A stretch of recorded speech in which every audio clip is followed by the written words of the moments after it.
So tell us, why is that your most beautiful song? And tell us the song, because we didn't record the song in this part. Oh, Impossible Dream. That's the story of my life. I mean, me and Don Quixote are buddies. I'll tell you, joined at the hip. But I'll tell you, if you don't have that philosophy in life, you never get out the front door. And you can't do it alone. You need somebody following you in the back. But bottom line is you've got an obligation to be true to yourself, true to your values, and move forward. Beautiful. So, Ted, this is all about your amazing book, and I've got amazing guests. And three of the guests Gail is not here yet. She said she's going to try. She's on the road, so she's going to try and stop and come in. But two of the guests that's here was part of our Soul Diamond author's journey.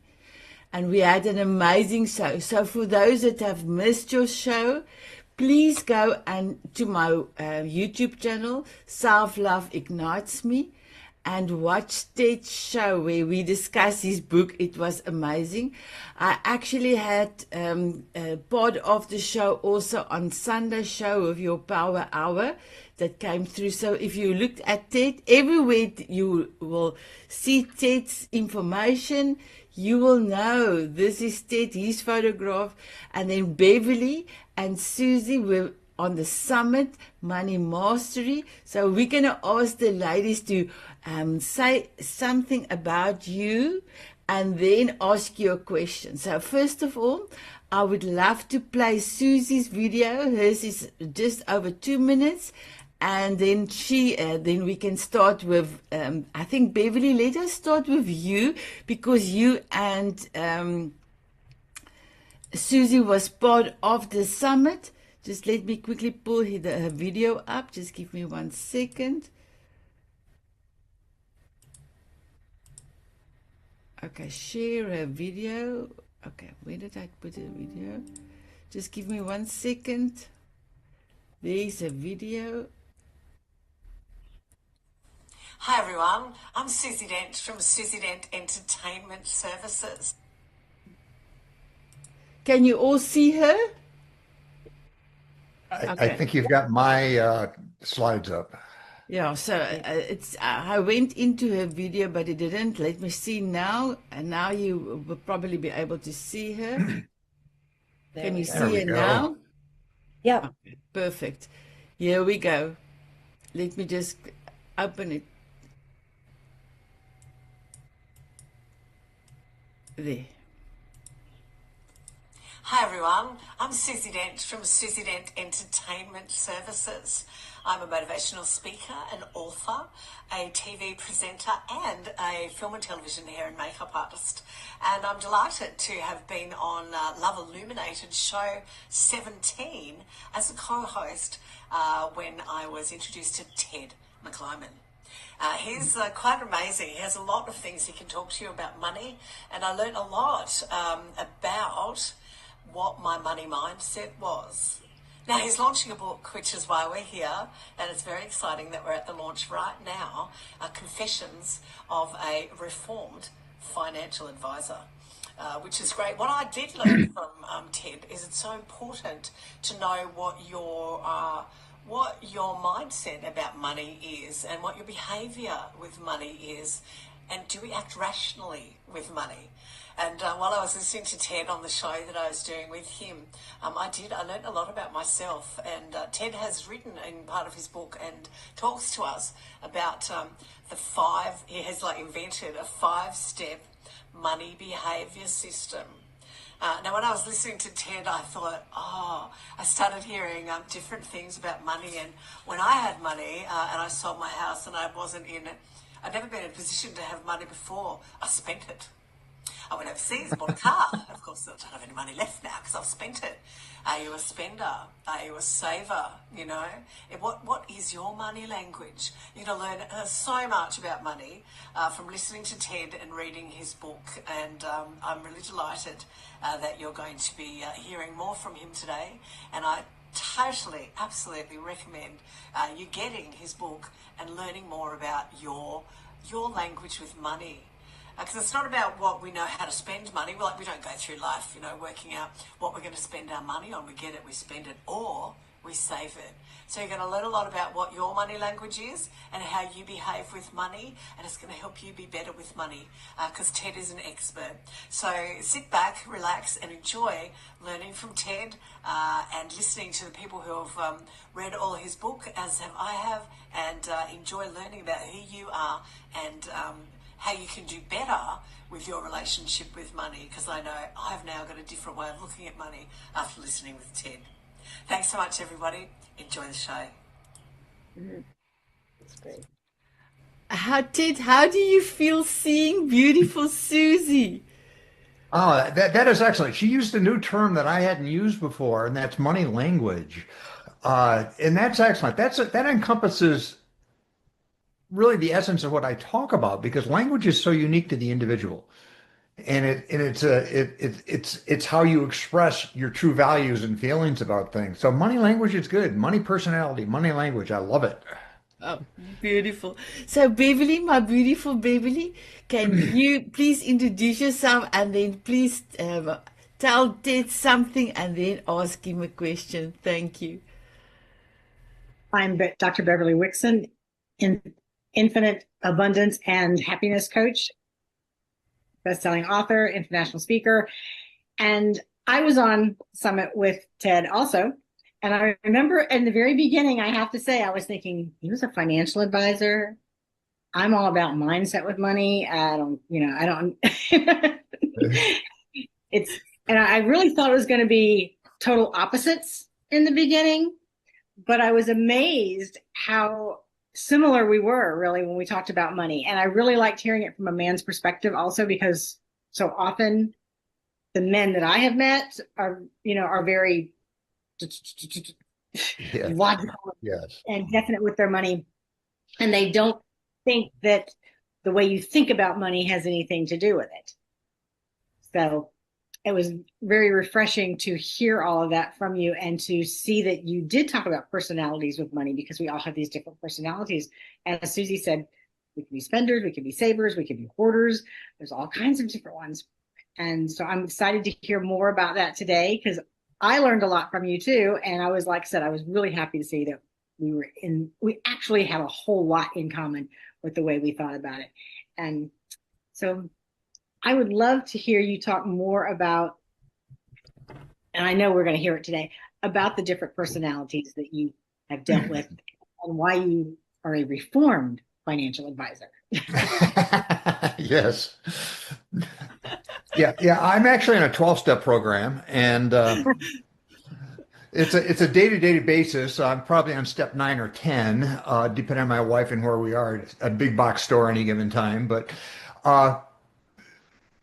Beverly, you really summarized the reason I wrote the book.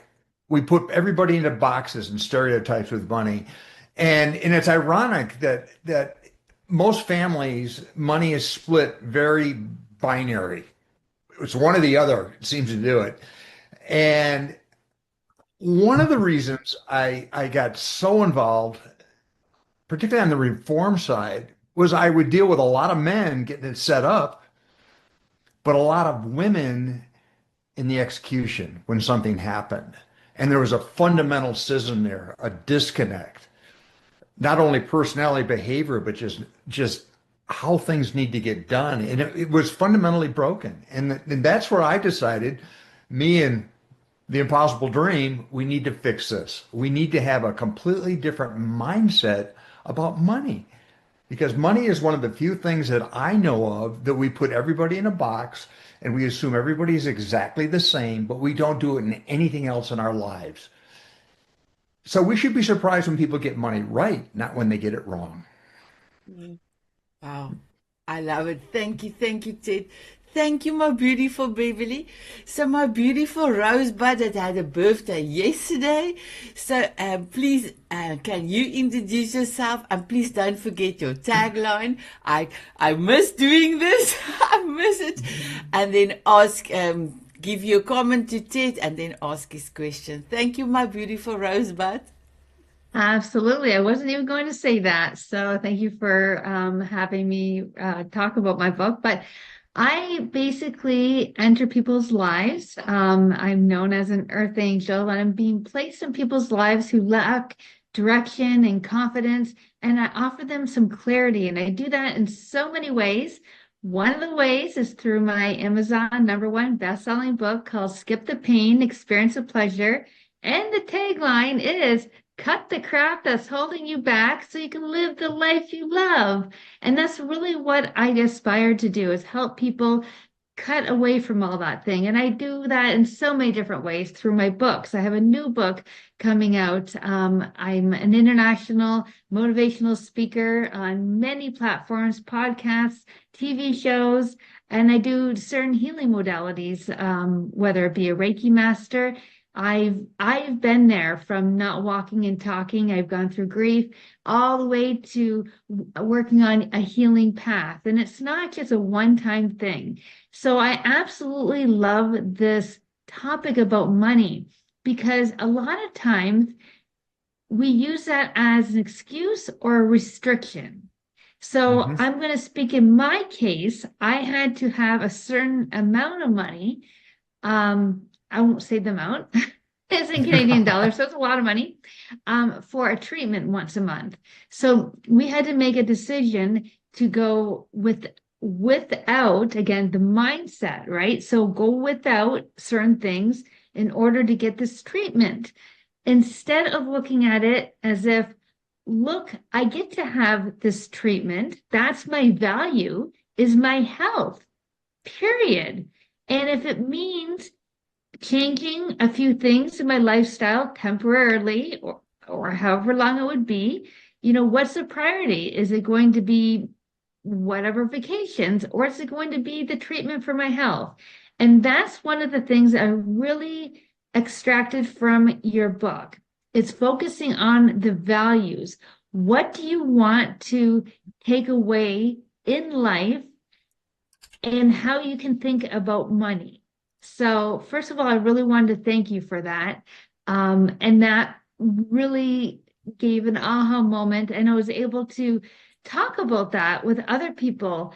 And one other quick thing, I always I'll find we don't have pennies in Canada, but if I did have pennies, I would say pick a penny. We have nickels, so I would pick up a nickel or a dollar or something, and no matter how small or whatever, I said thank you and thank you for more. So I do that as well. But one question I wanted to ask you is, how did you come across from being a financial advisor all the way to, because I believe everything has to do with mindset, to realizing that it really has to do with mindset?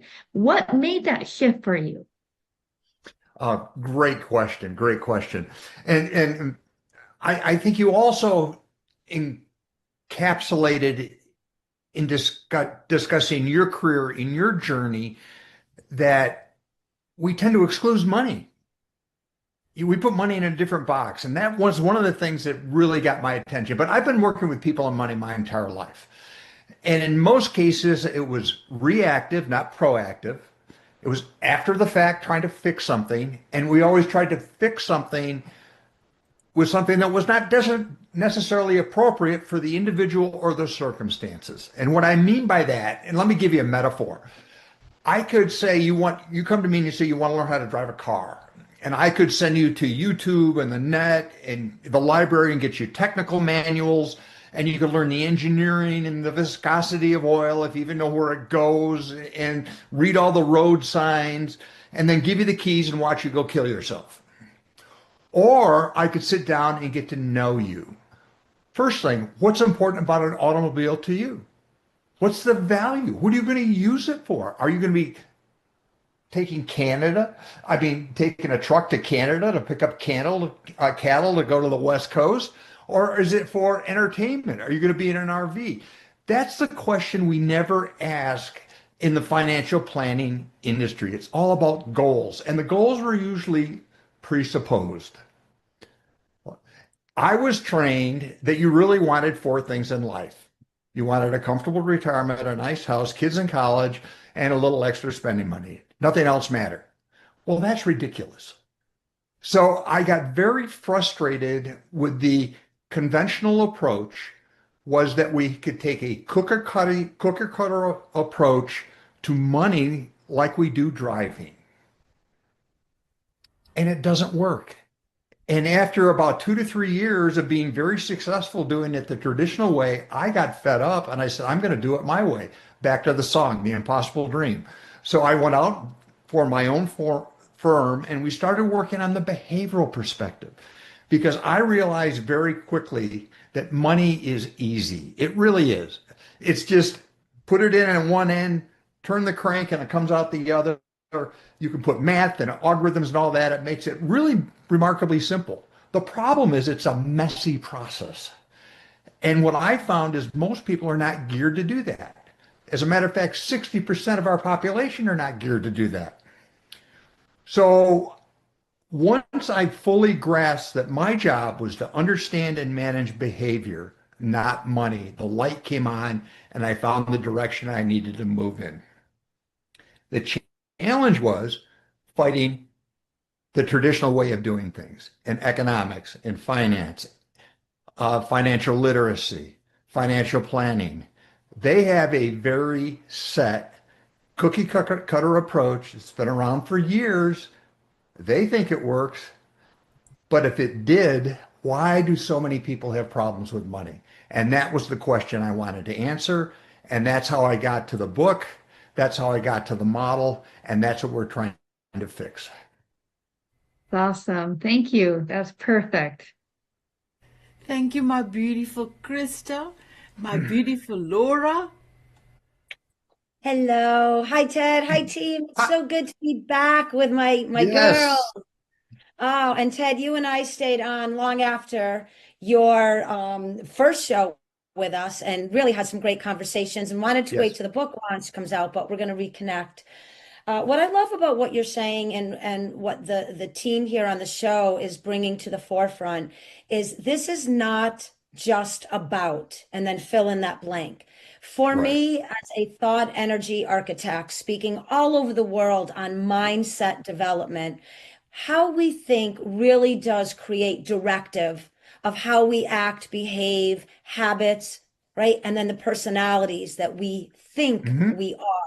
And I love how you mentioned the old way. It wasn't that it didn't work at times, but if it worked as well as everyone thought it did, we'd have a very wealthy society. So what was the, the alchemy in there that was needed? And I think this is what you've done so beautifully with your book, because of your mindset, because of your experiences and what you bring to the table. You have a very broad perspective of not looking at money as a goal.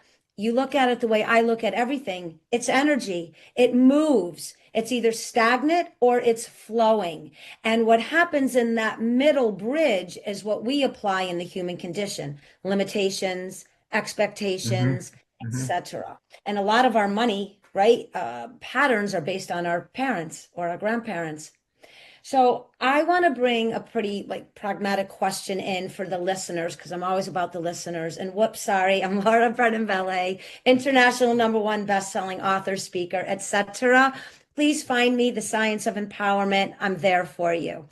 Thank you, Sanet. I always forget because I'm too excited to get to the author here. What is I'm going to use the word simple, but what is a simple either technique or exercise or mindset skill that the listeners can apply to start to bridge that gap between spending and saving that may help them understand how money is more energy than than an issue that causes a problem? It's more of a flow. Saving doesn't stop the flow, and spending doesn't stop the flow, but there is a nuance there. And so maybe you can just gift our audience a little bit of that brilliance that you've written about in the book. Yeah, thank you. Laura, that's excellent. I love where you're going here.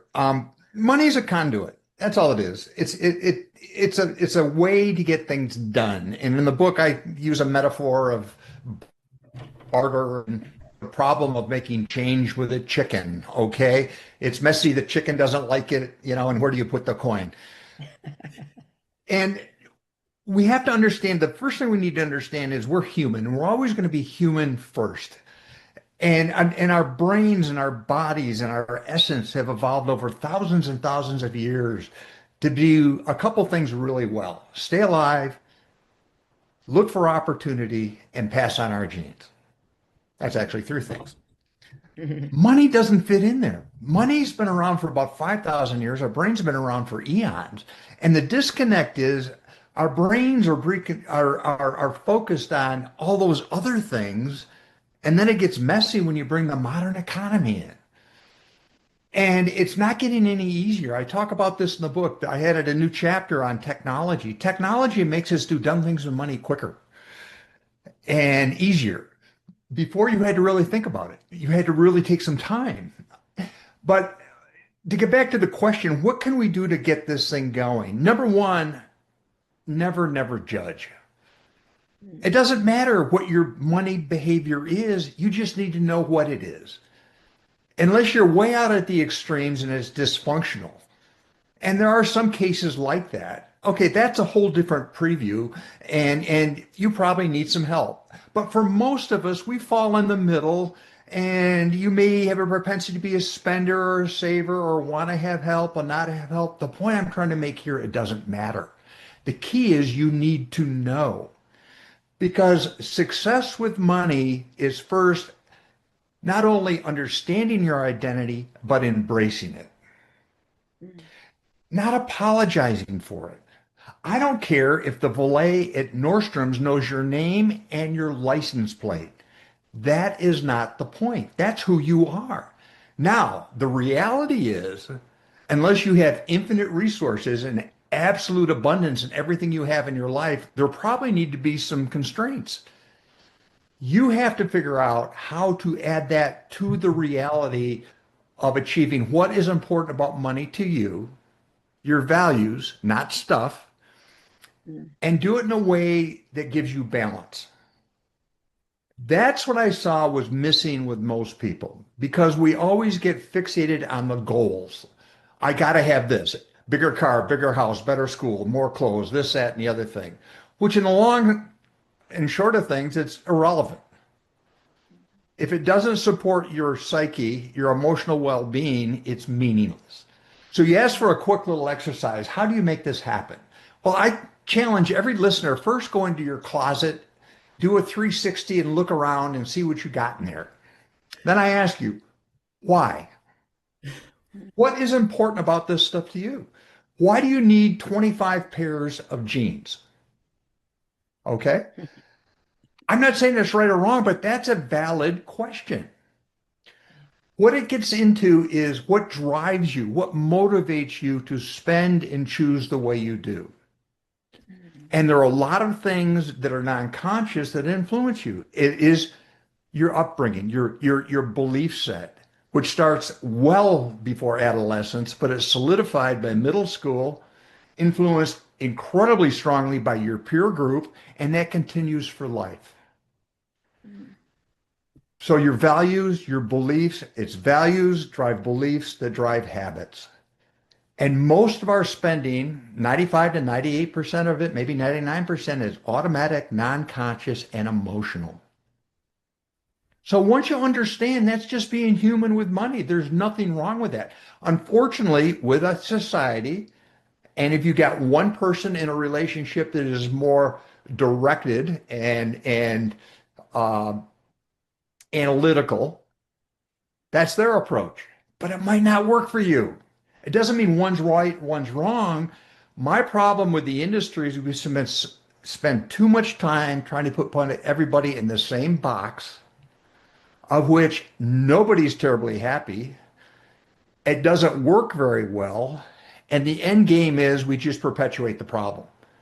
You can be just as broke at $300,000 a year as you are is 30. You just have nicer stuff you can't afford. Exactly. That's I such mean, a really. great point. I love that. And you know what I'm also gathering out of your response, and thank you? Have fun. Do Oh not gosh, yeah. judge your money mindset. Observe it, become knowledgeable about it, and then acquire this information through the book and begin to have fun with maybe saving a little more or maybe spending a little more, but create your own money language and really enjoy the energy exchange of it. And don't look at it as a full stop or a full go. There's a balance there. But again, I think this is the beauty and the empowerment of your book. It isn't just about money. It's really about the mind and the spirit, the consciousness, the connection from that 360 view of how can I relate to it differently so I may experience a more balanced relationship with money. So thank you, Ted. Thank you. Yeah, absolutely. Yeah, this is not a book about money. It's a book about money behavior. Yeah. It's the front end that you're not getting in school, you're not getting from the professionals, you're not getting in the carpool. Traditionally, the money industry begins at my step 5. So I'm giving you steps 1 through 4, which are the precursor before you go out and do this. And you will be absolutely miserable if you try to fit yourself into somebody's box, the guru on TV, the flavor of the month, the flavor of the year, who's doing something with money that happened to work and they make a reality TV show out of it. But the odds of you being able to do that are very, very small. Know yourself, know what's important about money to you, have a process that moves you in that direction continually. And it's amazing how much better things are. Thank you. Thank you. Thank you. So my beautiful Bobby and Christina and John, you will be able to ask Ted a question as well. I have put Ted's link into the description if you would like to buy his book special, this special book launch price. But Ted, please tell the viewers, or please tell our guest, what will they also be able to get a workbook and an online course as well. Please tell us about that. I wanted to give a system. I've made a career out of reading very boring books about money. And they all say basically the same thing, and most of them are at least 400 pages. So there you go. And they're terrible movies, just terrible movies. So I needed to put something together, one that is accessible to just about everybody. So I wrote this more in the language of a blog. It's short, it's pithy, it's got pictures, it's got metaphors. It doesn't have a lot of theory, has no product recommendations, graphs, or anything like that. It focuses on you and this thing in your head that weighs about 3 pounds. It's about the size of your fists together. It's called your brain, which drives everything. It's the essence of who you are. But what it does right up front, I say, number one, I'm sorry. I got it wrong for so many years, but I reformed. I realized that what we're doing doesn't work. And me, Don Quixote, hey, we're going to go out and fix it. We're launching a movement here because what we have to do is embrace the idea that everybody is unique. You have to have an understanding of money to be able to survive in a modern economy. It just is what it is. Unless you want to live off the grid on your own, okay? Not many people are doing that, so you've got to be able to figure it out. And we know that modern society conspires against us every time we spend. Even worse than that, the process of thinking about spending puts in motion things in our mind that we've already spent the money because the dopamine is attacking us and says, I feel good about going someplace. I feel good about being online and spending money. I can't wait to get to Costco because I can start meandering through the halls and see all this stuff I didn't know I needed. And I defy you to get out of Costco without spending 4 times more than you thought you were going to spend. Yep. And they know that. It drives me nuts at Costco's. They reset the store every time I leave. So I have to go on this scavenger hunt to go find the stuff I really wanted, which was frozen fruit. Okay, but that's modern society. So what we have to be able to do is embrace the human element of who we are. We have to understand that you are unique and you have a unique way of processing information. I find it fascinating because everybody here is an expert in behavior, but I also find that most people who are experts in behavior do not like talking about money. A lot of them have a very successful practice on wellness and all that, except for money. And then they direct them to somebody down the hall that sleeps in a suit, has a computer in their back pocket, and runs a spreadsheet on everything they do. The odds of them linking together and getting it right are minuscule. So all I'm saying is it's okay for that person to be like that and be in a suit and sleep in a suit and do that kind of stuff because we need them. Sometimes we don't let them out in public, but we need them. But for the rest of the people that are just kind of normal, we have to understand when we're working with them, they look at us like we're aliens. Okay? And they don't understand why you don't like working a budget. They don't understand why you don't like spreadsheets. They don't understand why you don't process the numbers on everything. That you don't look at life as a cost-benefit analysis based on an MBA's perspective of scarcity and abundance. Where you need to understand, where most of us, and this is generally 60% of the population at any given time, are really just trying to exist in their own world to be happy and productive with what they care about, with whom they care about, and move forward. Then we throw these roadblocks up. You have to do a budget. You have to carry 3x5 cards around and write down everything you spend. You have to have an archive of all your receipts. Once a quarter, you need to sit down and do an analysis. I know nobody that does that. I'm not saying one's right and one's wrong, but you need to understand that if you're the person that likes this type of behavior, that can be just as disruptive and dysfunctional as the person that hates it. It's balance. It is absolutely balanced. I had a client who was a PhD in statistics. He had 3-ring binders of every dollar, every cent he'd ever made for 40 years. Wow. And I had a long discussion about him when I said, you spend emotionally. And he sat there for 20 minutes and emotionally explained to me how he was not emotional. I'm not saying one's right, one's wrong, but the thing is, if it works for you, fine. As long as it's moral, ethical, it gets you where you want to go, that's not the point. The point is the journey of discovering what makes it work for you. And that's what I'm trying to do in this book. I'm trying to make it very easy for you to understand that there's some simple things you need to get your head around. First, you're human. You're going to do human stuff. Next, you're influenced. Your behavior, your values, and culture are driving your non-conscious desire to spend. You have stuff in your house right now. And again, a little tip, go back to that closet. Why do you have some of this stuff in your closet? Go find one of those concert t-shirts you had to have from a boy band 20 years ago that you haven't gotten rid of, but you still have it.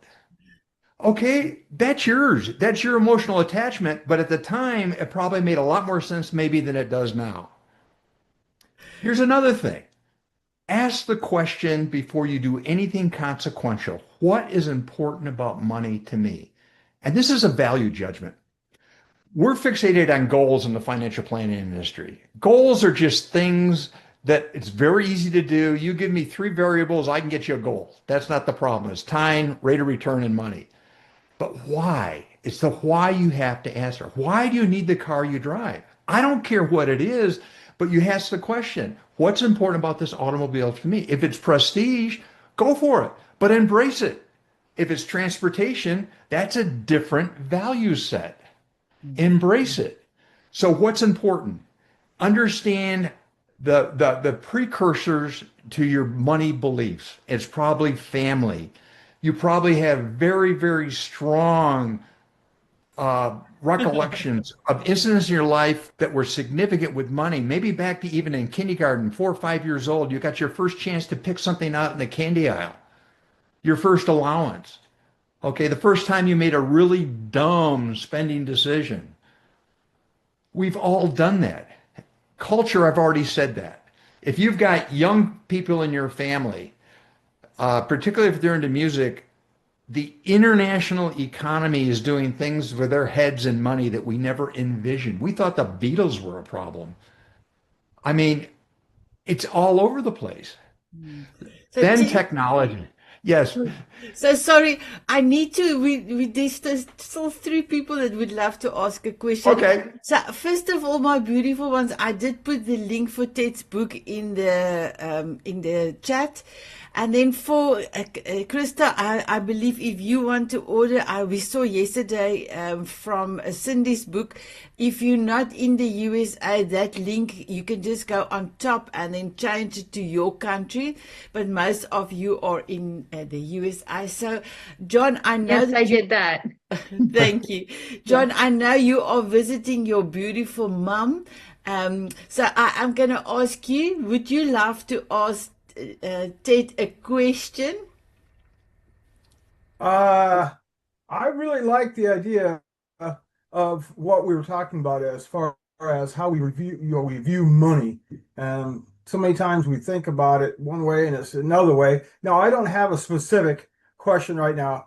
To be quite honest, guys, my mom just came down and I had to spend the last 10 minutes with her. So today is my last day of a week to be with my mom out of state.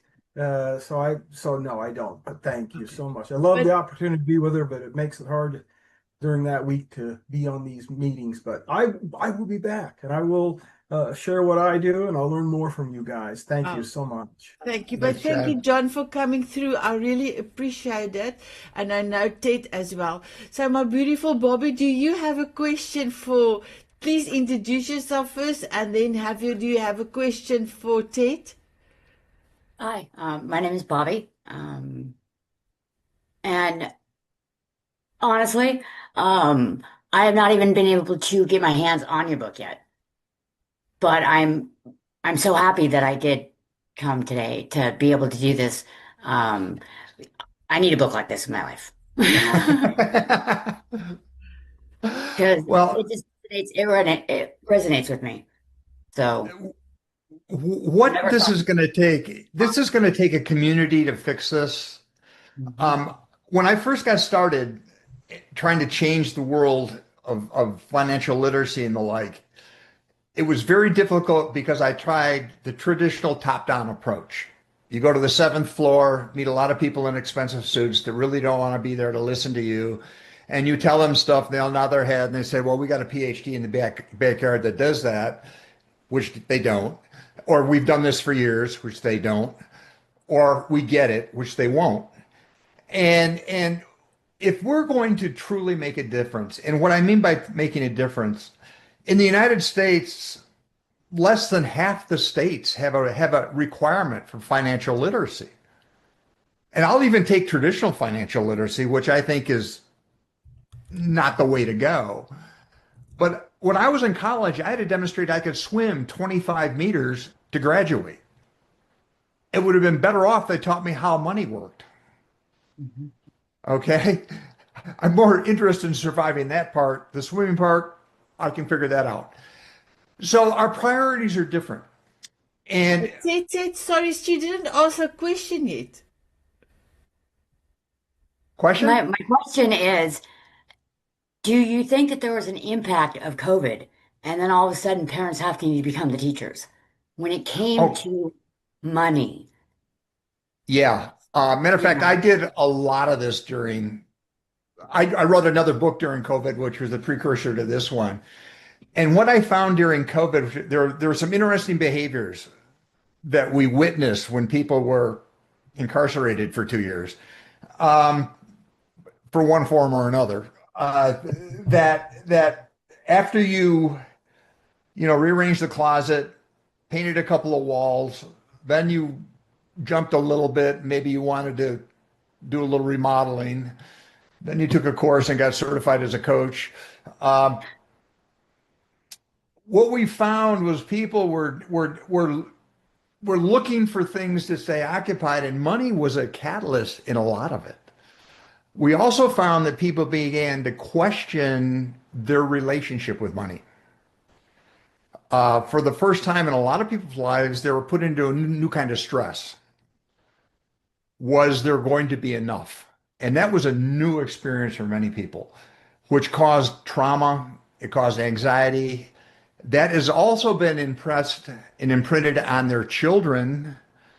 My daughter is a professor at a university up in Massachusetts, and she's seeing the COVID kids right now, and they're a very different mindset and behavioral focus than the kids 2 to 3 years before that. That's an excellent example of behavior modification through environmental input, and it's a real phenomena. So what we have, and it's a classic example of, we are not this monolithic, non-thinking, non-behaving entity when it comes to money. We're influenced by a lot of things 24/7, which non-consciously impacts our perspective of our environment, our sense of worth, our sense of security, and how we will either perpetuate or change to pursue staying alive, looking for the opportunity, and passing on the genes. We're incredibly adaptable. Infinite plasticity of our brains. We will adapt. We need to change our focus on money from stuff to managing behavior. That's what I'm really talking about. That is my mission in life today. Thank you. Thank you, my beautiful Ted. Thank you, Bobby. Christina, please introduce yourself and ask Ted a question. Oh my God, so many questions. So I'm Christina Heike. I'm a holistic emotional health coach, or as I like to say, a medicine woman for the soul. And I work for inner and outer family peace. And that, like, I do generational and childhood trauma release. And I find it so interesting, Ted, what you're talking about, the impact of our upbringing, the impact of really the generational download about money, about resources, and how to handle them. I'm from Germany. My parents are World War II survivors. They were children then, right? So they experienced the hunger and the shortages, and so. And of course, that has an impact on me. Like, I still save the wrapping paper of gifts because I can reuse it. I reuse plastic bags always. I mean, now it's fashionable because it's environmental, right? And that has been very different, I think, here in the US. What I observe, like in my little studies about the US, is very different. It's a much more consumerist society. Also, your whole credit card system, it's like kind of mind-blowing. The way money works here is very different, and I think also behavior towards money and spending and is very different. In Germany, in my family, like we were not supposed to speak about money, right? When I asked my father, what do you make? He's like, who asked you? Who wants to know, right? Like, not talking about this. So that's how I was brought up, and kind of turning around the penny or nickel, as in Christa's world, right? So that's a very different way, and with this World War II backing is a very different way of working with money. So I had to learn to speak more freely about it. And I'm still finding myself wanting to be more educated.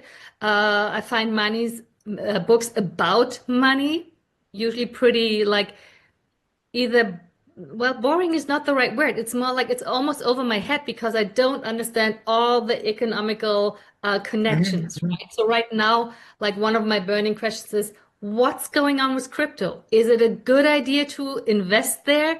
Is it like what's happening? Like how, like if I want to diversify, does that make sense? Does it like that's something I'm like, Right. but then I feel like I understand so little about the whole thing. Like, what am I doing? And I find also people I consult with, they're either very clearly old school and they're like, yeah, crypto is all nonsense, or they're like, crypto is the thing. I'd like someone in the middle, like who can kind of weigh the pros and cons. Yeah.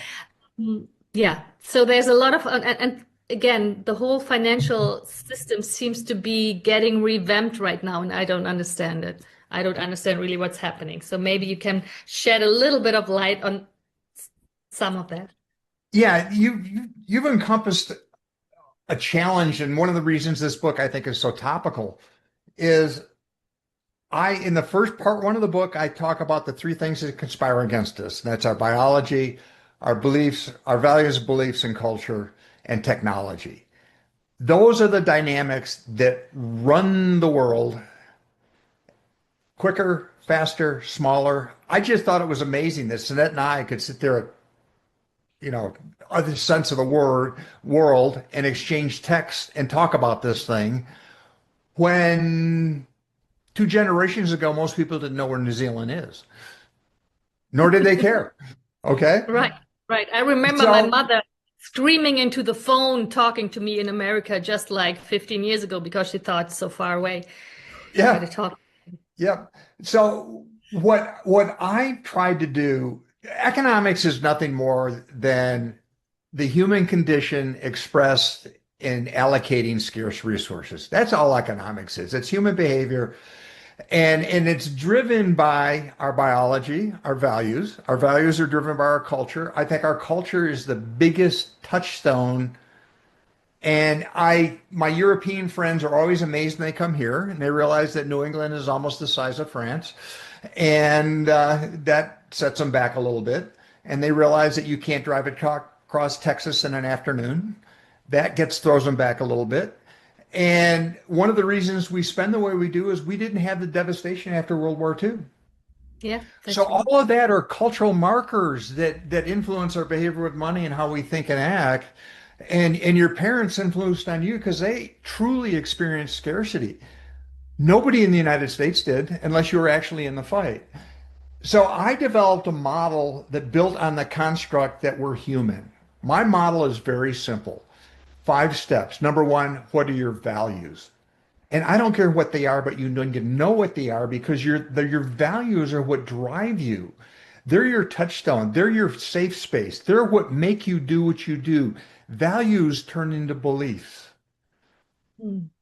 Beliefs turn into habits. Habits, values, and beliefs are how you spend. Then technology becomes a force multiplier. Yeah, you can buy crypto 24/7 anywhere in the world. This is not a show to get into crypto. Do you need it? The answer is maybe.